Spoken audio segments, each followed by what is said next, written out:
Check റിപ്പബ്ലിക്കിലെ പ്രശസ്തമായ പള്ളിയിൽ നിന്ന് 800 വർഷം പഴക്കമുള്ള വിശുദ്ധയുടെ തലയോട്ടി മോഷ്ടിച്ച സംഭവത്തിൽ 35 വയസ്സുകാരനെ പിടികൂടി പോലീസ്.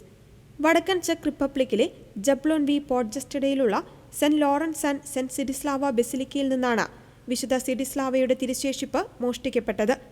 1220 മുതൽ 1252 വരെ ജീവിച്ചിരുന്ന ഇവർ ദരിദ്രരോടുള്ള കരുണയ്ക്കും സേവന പ്രവർത്തനങ്ങളിലും അത്യന്തം തൽപരയായിരുന്നു. 1995 വിശുദ്ധ ജോൺ പോൾ രണ്ടാമൻ മാർപ്പാപ്പയാണ് സിഡിസ്ലാവയെ വിശുദ്ധയായി പ്രഖ്യാപിച്ചത്. കഴിഞ്ഞ ബുധനാഴ്ചയാണ് പള്ളിയിൽ നിന്ന് തിരുശേഷിപ്പ് കാണാതായത്. പ്രാഗിൽ നിന്ന് ഏകദേശം 110 കിലോമീറ്റർ അകലെയാണ് ഈ പള്ളി സ്ഥിതി ചെയ്യുന്നത്. കറുത്ത വസ്ത്രം ധരിച്ച ഒരാൾ തിരുശേഷിപ്പുമായി പള്ളിക്കുള്ളിലെ ബെഞ്ചുകൾക്കിടയിലൂടെ ഓടിപ്പോകുന്ന CCTV ദൃശ്യങ്ങൾ പോലീസിന് ലഭിച്ചിരുന്നു. മോഷണം പോയ അപൂർവമായ ഈ തിരുശേഷിപ്പ് എവിടെയാണെന്നതിനെക്കുറിച്ച് കൃത്യമായ വിവരം ലഭിച്ചതായി വ്യാഴാഴ്ച വൈകുന്നേരം പോലീസ് അറിയിച്ചു. ഇതിന് പിന്നാലെയാണ് പ്രതിയെ പിടികൂടിയത്. തീർത്ഥാടകർ വളരെയധികം ആദരവോടെ കാണുന്ന ഈ തിരുശേഷിപ്പ് മോഷ്ടിക്കപ്പെട്ടത് അങ്ങേയറ്റം വേദനാജനകമായ വാർത്തയാണെന്ന് പ്രാഗ് ആർച്ച് ബിഷപ്പ് സ്റ്റാനിസ്ലാവ് ട്രിപ്പിൽ പ്രതികരിച്ചു.